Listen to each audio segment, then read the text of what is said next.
Shabbat Shalom. When Rabbi Jack Stern of blessed memory, who led our congregation as its senior rabbi for almost 30 years from his arrival in 1962 until his retirement in 1991, when Rabbi Stern would re-encounter an adult whom he had known or mentored as a young person at WRT, and he discovered that that person, now grown to adulthood, was still participating in the life of the Jewish people and the Jewish tradition, he'd look at that young person and perhaps his or her parents and would say, "It took." And so it's not just a bit of punnery that on this Pride Shabbat, I feel a lot of pride in saying that with Stephen Grant, it took. I have here Stephen's official biography, and I've decided not to read it at all. It's filled with impressive encomia, especially for a person of his age, including degrees from not one but two different Ivy League schools. But I want to share just a little bit from the heart and from my personal recollection before inviting Stephen to offer tonight's Devar Torah.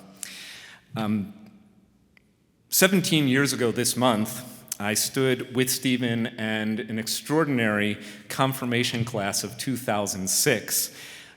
Fun fact, by the way, Stephen, I was then the age that you are now. And I found a line from the personal statement that Stephen wrote for his confirmation that I think attests to how fully formed his character was even at the age of 10th grade. He wrote, "The process of being confirmed has shown me that an open mind is required in order to become wise." Now, I don't know about you, but I don't know a whole lot of 16-year-olds who are thinking about becoming wise. And especially now, I don't meet too many people who have actually lived up to the aspiration of exemplifying what it means to have an open mind. And I want to credit Stephen not only with his open mind, but with his constant seeking for a Judaism of integrity and joy. Throughout Stephen's growth from that young man who stood with us on the bima 17 years ago to the young man who now presents before us as our darshan, our teacher of Torah on this Pride Shabbat, you have exemplified what it means to seek an open mind and therefore cultivate wisdom. Stephen has done the lion's share of keeping in touch with his rabbis and cantors. His family, 3 generations of WRT connection, remains deeply devoted to this community. And it is so, so rewarding for me to see the way in which you continue to pursue a Judaism that is meaningful, that is joyful, that is embracing of all. And so it really was a no-brainer when it came to selecting a person to offer the Devar Torah for this Shabbat. I simply said, who gives pride to Westchester Reformed Temple? Stephen Grant.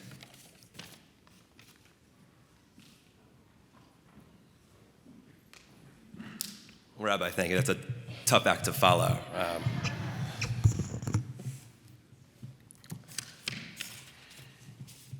So what are the first 2 words of any good Devar Torah? Shabbat Shalom.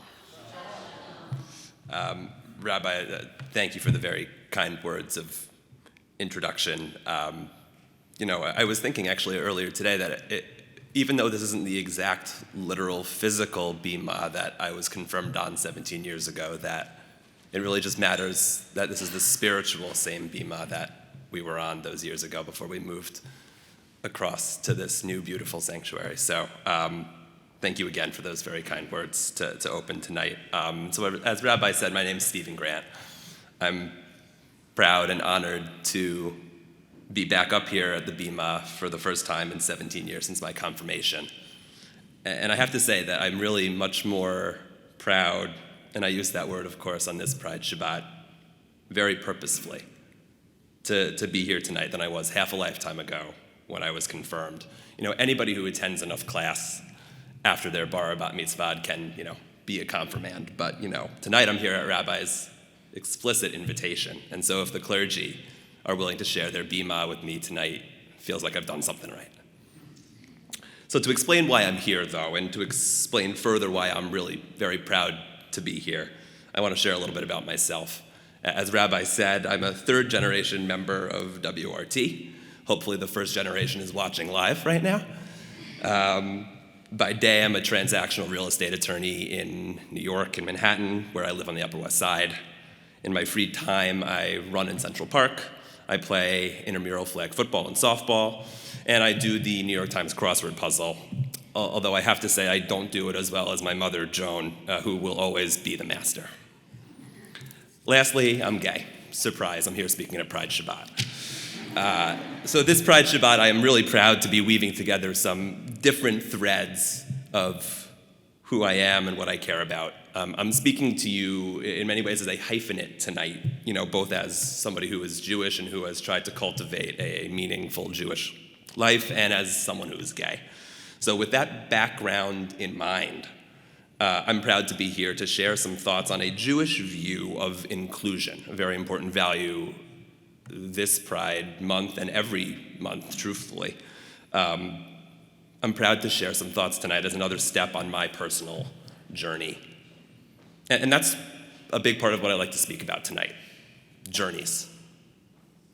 The central point that I keep coming back to when thinking about journeys and about the intersection between Judaism and the broader LGBTQ+ inclusion movement is that our collective and individual journey towards greater acceptance of others and a greater spirit of inclusion is truly intrinsic to and baked into Judaism. And as the kids say these days, I've got the receipts. That is, evidence and textual backup to prove it. In our Torah portion this week, it's called Beha'alotecha. It's a mouthful, but we've learned it. There's a lot going on. Among other things that happen while the Jewish people are wandering and journeying through the desert, God gives Miriam leprosy.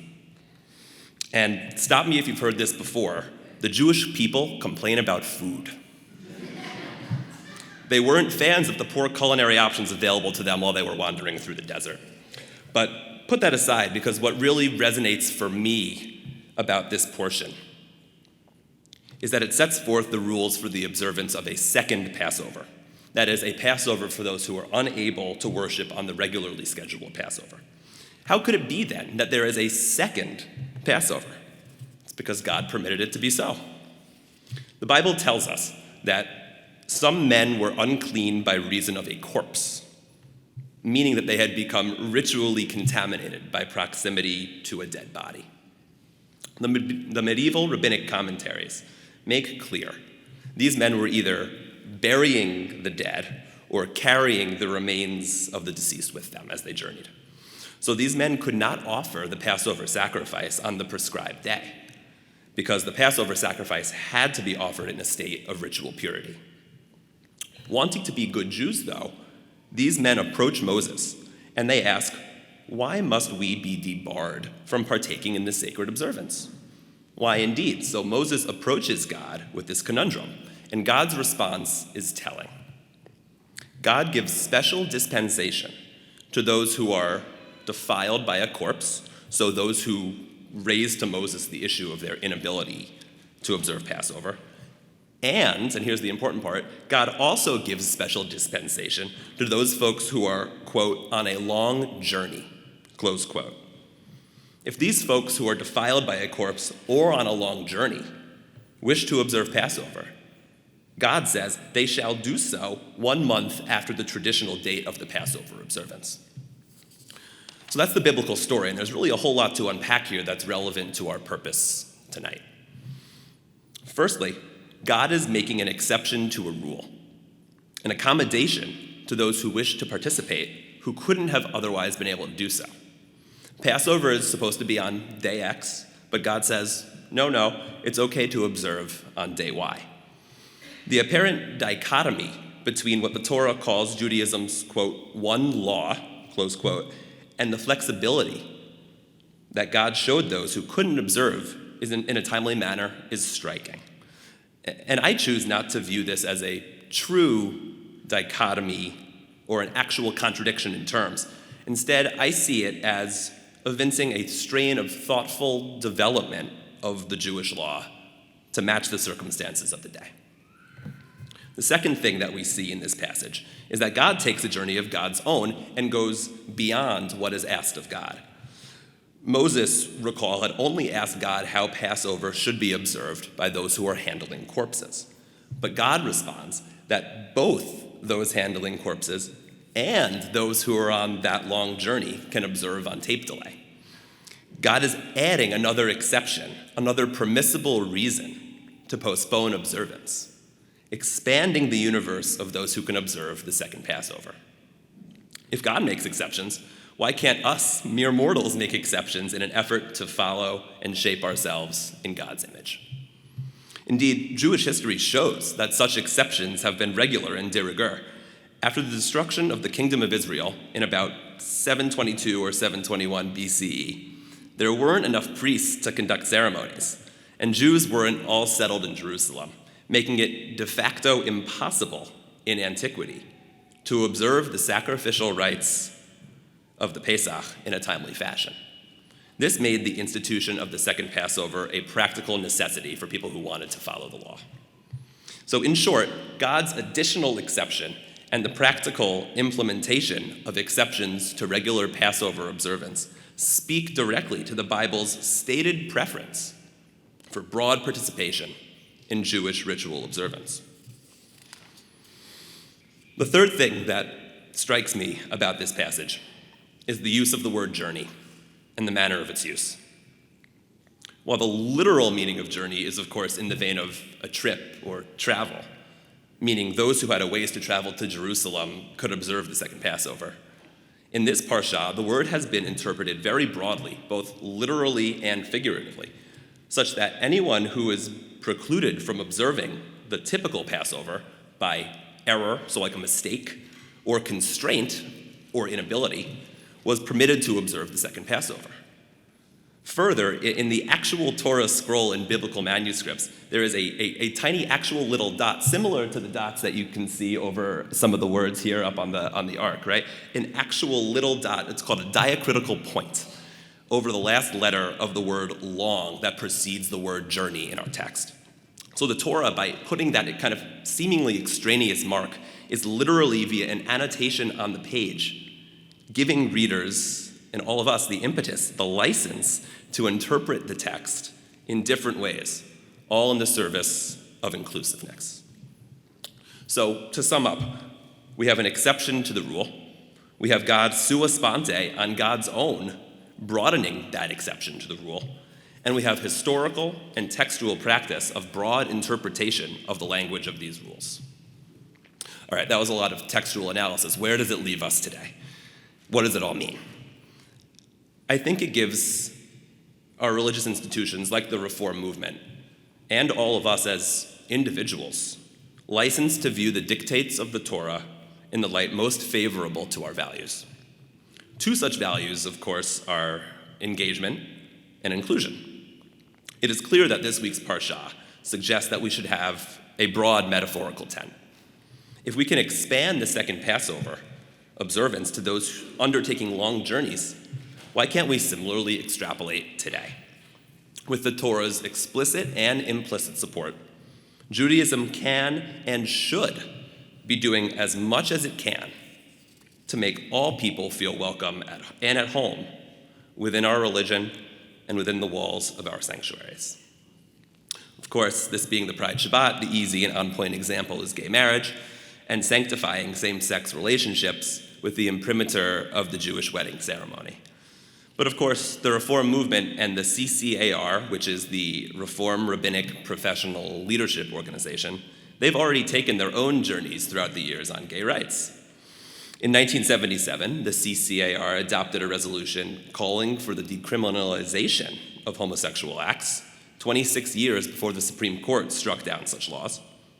In 1990, the CCAR adopted a resolution endorsing the view that LGBTQ+ folks can serve openly in our clergy. And in 2000, the CCAR adopted another resolution, this time sanctioning same-sex unions. I want to take inclusion tonight a step further. I see a lot of DEI, and that stands for diversity, equity, and inclusion, policies across corporate America and in the news.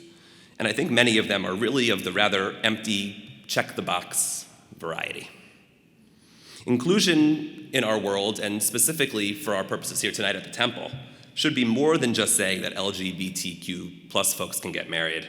It's more than conducting these ceremonies. It's more than just holding a Pride Shabbat, and it's more than just flying a flag. These things are all very important, true, but I want to warn against mere tokenism or empty gestures. True, active inclusion is actually walking the walk. On a systemic level, let's walk the walk, it's engaging actively with LGBTQ plus folks to understand what is important to them and what would make their experience at the Temple more meaningful and comfortable. And it's instituting policies that reflect that and will actively draw more folks to join and participate. On a personal level, on an individual level for everybody here, it's having conversations with folks who are different from you. And if there's one thing that I hope each of you takes away from this evening, it's your ability to make a difference on inclusion. Be like the men who, well, it was only men, but be like the men who were unable to observe Passover and make your own exceptions. Take your own personal journey. Have a conversation with someone who is different from you. You'll be enriched, you'll probably learn something new, and you'll feel good about it. And what'll it cost? Absolutely nothing, I promise, other than your time, which will be well spent. It is radically easy to take steps to achieve broader inclusion. I see it every day in my interaction with others who are like me and who are not like me. And I challenge everyone here to start walking the walk. I would be happy to spend a few minutes after tonight's service having a conversation, introducing myself, and being a part of your personal journey. Pride is in part about recognizing progress on one's personal journey. It's about reflecting and recognizing what you've got. I am grateful, and that's been my buzzword for the last month, grateful, that I belong to a series of communities that allow me to bring all of my interlocking set of traits to the room. I am grateful for a terrific congregation and clergy here at WRT who are equal parts thoughtful and welcoming. I'm grateful for friends and family who are supportive and loving in every respect. Jews famously journeyed across the desert for 40 years. LGBTQ plus folks take long journeys of a very different kind, metaphorical, emotional journeys to arrive at a place of self-love, self-respect, and self-comfort. I'm glad I'm there, and I'm glad I can be here too. Shabbat Shalom.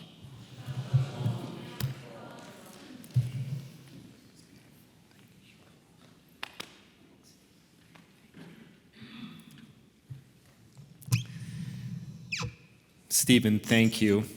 We've got the Kfellers Club in the front row, your sister Allie, mom Joan, your partner Jared. So wonderful to have you here. We know your dad is remote, but we feel his love as well, and he's Kfelling too, the rest of your family.